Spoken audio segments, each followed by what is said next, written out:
2024 अंधेरी पूर्व ही गोष्ट फक्त एका निवडणुकीच्या निकालाची नाहीये. ही कथा आहे रोजच्या जगण्याची, वाहतूक कोंडी, पाण्याची टंचाई आणि लोकांच्या दैनंदिन संघर्षाची, आणि या सगळ्याचा राजकारणावर कसा आणि का परिणाम झाला याची. चला, या मागची कारणं जरा खोलात जाऊन तपासूया. या विश्लेषणात आपण 6 टप्प्यांतून जाणार आहोत.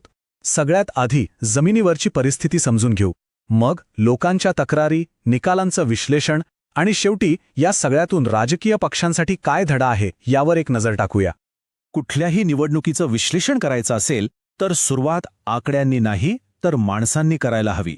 तर कोण आहेत हे अंधेरी पूर्वचे मतदार, कसं आहे त्यांचं जगणं, हे समजून घेतल्याशिवाय आपल्याला राजकारणाचं गणित कधीच सुटणार नाही. अंधेरी पूर्व हे फक्त मुंबईतलं एक ठिकाण नाहीये, हे आहे आपल्या आर्थिक राजधानीचं एक महत्त्वाचं केंद्र. आणि इथं जे काही घडतं ना, त्याचा पडसाद थेट मुंबईच्या आणि पर्यायाने देशाच्या राजकारणावर उमटतो. 4 लाखांपेक्षा जास्त लोकसंख्या, 4,22,711 हा फक्त एक आकडा नाहीये. ही त्या लोकांची संख्या आहे जे रोजच्या जगण्यासाठी संघर्ष करतात. लोकलची गर्दी, रस्त्यांवरची वाहतूक कोंडी, पाण्याची चिंता आणि त्यांची मतं याच संघर्षातून तयार होतात. अंधेरी पूर्वची खरी गंमत त्याच्या विविधतेत आहे. म्हणजे बघा, एका बाजूला CPZ आणि MIDC सारखी आधुनिक औद्योगिक केंद्र, तर दुसऱ्या बाजूला आपला इतिहास जपणारी जुनी गावठाणं. इथे तुम्हाला मराठी, गुजराती, मारवाडी भाषिक भेटतील आणि सोबतच 1.5 लाखांहून अधिक लोक झोपडपट्ट्यांमध्ये राहतात. आता विचार करा, इतक्या वेगवेगळ्या लोकांच्या गरजा आणि अपेक्षा त्या एकत्र साधणं हे कुठल्याही राजकीय पक्षासाठी किती मोठं आव्हान असेल. आणि इथूनच सुरुवात होते सार्वजनिक तक्रारींच्या खतावणीला. असं समजा की हे एक अदृश्य खातं आहे. यात प्रत्येक तुटलेला रस्ता, पाण्याची प्रत्येक टंचाई, ट्रॅफिकमध्ये वाया गेलेला प्रत्येक क्षण सगळं उधार म्हणून नोंदवलं जातं. आणि निवडणुकीच्या दिवशी मतदार याच खात्याचा हिशोब चुकता करतो. तर मग या खात्यात नक्की जमा तरी काय काय झालं होतं? अंधेरी पूर्वेतील लोकांच्या रोजच्या जगण्यात नेमक्या कोणत्या अडचणी होत्या? ही फक्त एक यादी नाहीये, हा लोकांच्या रोजच्या जगण्यातल्या त्रासाचा आरसा आहे. गोखले ब्रिजवरचा ट्रॅफिक जॅम म्हणजे फक्त वेळेचा अपव्यय नाही, तर कुणाची तरी सुटलेली नोकरीची संधी असू शकते.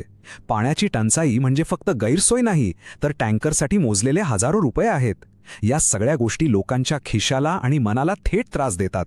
भारताच्या संविधानाने प्रत्येक नागरिकाला सन्मानाने जगण्याचा हक्क दिलाय, आणि जेव्हा पाणी, रस्ते यांसारख्या मूलभूत सुविधा मिळत नाहीत, तेव्हा कुठेतरी या सन्मानाला धक्का पोहोचतो. आपली मतं व्यक्त करणं हा एक जबाबदार मार्ग आहे, हाच संदेश पोचवण्याचा. आणि जेव्हा लोकांचा हा असंतोष शिगेला पोचतो, तेव्हा तो मतपेटीतून बाहेर येतोच. चला तर मग बघूया, या सगळ्या तक्रारींनी निवडणुकीच्या निकालांना कसा आकार दिला. निकाल आपल्या समोर आहेत. NDAच्या मुर्जी पटेल यांना 55.66% मतं मिळाली, तर MVAच्या ऋतुजा लटके यांना 40.57%.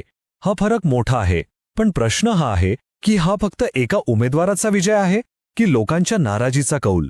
या आकड्यांच्या आत काय दडलंय? याचं एक उत्तर आपल्याला मतदानाच्या टक्केवारीत सापडतं. बघा, 2019 मध्ये 53.8% मतदान झालं होतं, जे 2024 मध्ये वाढून जवळपास 58.5% झालं. जवळपास 5%ची वाढ. याचा सरळ अर्थ आहे की रोजच्या समस्यांना कंटाळलेले जास्त लोक काहीतरी बदल घडेल या आशेने मतदानाला बाहेर पडले. आता जरा या पराभवाचं विश्लेषण करूया. MVAचा पराभव तो केवळ एका उमेदवाराच्या कामगिरीवर अवलंबून नव्हता. यामागे एक मोठा डिस्कनेक्ट होता. मतदारांच्या मूळ समस्या समजून घेण्यात आणि त्यांवर काम करण्यात आलेलं अपयश. या 2 आघाड्यांच्या रणनीतीमधला फरक बघा. MVA आणि काँग्रेस 2024 मध्ये उमेदवार नाही, नागरी समस्यांवर ठोस कार्यक्रम नाही, जमिनीवरची पकड ढिली. याउलट NDA आणि शिंदे गट त्यांनी लोकांच्या स्थानिक तक्रारींनाच आपलं शस्त्र बनवलं. जमिनीवर मजबूत संघटन उभं केलं. थोडक्यात, एकीकडे दुर्लक्ष होतं, तर दुसरीकडे लोकांच्या समस्यांना हात घालण्याचा प्रयत्न होता. आणि हा रिपोर्टमधला मुद्दा अगदी बरोबर आहे. पाणी, वाहतूक आणि दुर्लक्षाबद्दलच्या तक्रारी ऑनलाईन ट्रेंड करतात, पण त्याचा कोणताही व्यापक अभ्यास उपलब्ध नाही. म्हणजे काय? समस्या सगळ्यांना दिसत होत्या, लोक बोलत होते, पण विरोधी पक्षांनी या संधीचं सोनं केलं नाही. ठीक आहे, तर मग यातून मार्ग काय? हा तुटलेला संवाद, हा गमावलेला विश्वास पुन्हा कसा मिळवायचा?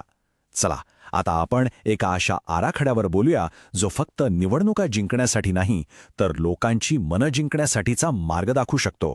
हे 3 महत्त्वाचे स्तंभ आहेत. पहिलं आणि सगळ्यात महत्त्वाचं, जमिनीवर उतरा. पाणी, वाहतूक, घरं यांसारख्या समस्यांसाठी विकास समित्या बनवा. दुसरं, आघाडीत एकी ठेवा. बूथ लेव्हलपर्यंत समन्वय साधा. आणि तिसरं, संसाधनांचा योग्य वापर करा. निधी आणा, तज्ज्ञांना सोबत घ्या आणि स्थानिक कार्यकर्त्यांना कामाला लावा. या तिन्ही गोष्टींशिवाय विश्वास परत मिळवणं अशक्य आहे. आणि याच धोरणाचा एक भाग म्हणजे विकास टास्क फोर्स. ही काय आहे? ही एक अशी टीम असेल जी रोजच्या छोट्या छोट्या समस्यांवर काम करेल. स्वच्छता मोहीम असेल किंवा बीएमसीकडे एखादी याचिका दाखल करायची असेल, यातून लोकांना दिसेल की कोणीतरी त्यांच्यासाठी काम करतंय. आणि या सगळ्यामागचं ध्येय काय आहे? ध्येय आहे राजकारणाची व्याख्या बदलणं, फक्त निवडणुकीच्या राजकारणातून बाहेर पडून प्रशासनाच्या राजकारणाकडे जाणं, पक्षाला लोकांच्या हक्कांच्या लढाईतला एक अविभाज्य भाग बनवणं.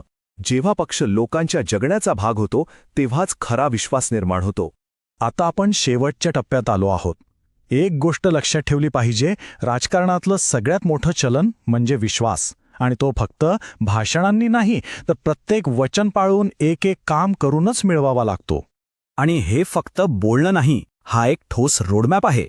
पुढच्या 30 ते 60 दिवसात पाणी ऑडिटसारख्या मोहिमा सुरू करा.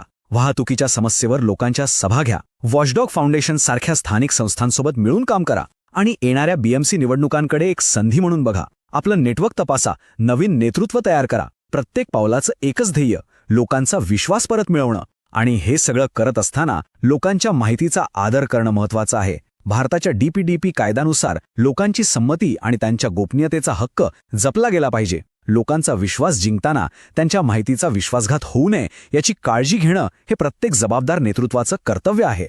आणि शेवटी हा एकच प्रश्न आपल्यासमोर उभा राहतो. जी राजकीय व्यवस्था जमिनीचा आवाज ऐकते, नागरिकांच्या तक्रारींची दखल घेते, तीच व्यवस्था एक मजबूत आणि न्याय्य शहर घडवू शकते का? या प्रश्नाच्या उत्तरातच आपल्या शहरांचं आणि आपल्या शहरी लोकशाहीचं भविष्य दडलेलं आहे. जर तुम्हाला लोककेंद्रित नेता बनायचा असेल आणि आपल्या मतदारसंघाचा विकास करायचा असेल तर blueprintstrategies.ai शी mgr@blueprintstrategies.ai वर संपर्क साधा किंवा 0842 14 1602 या नंबरवर कॉल करा. राजकारणापलीकडचा उद्देश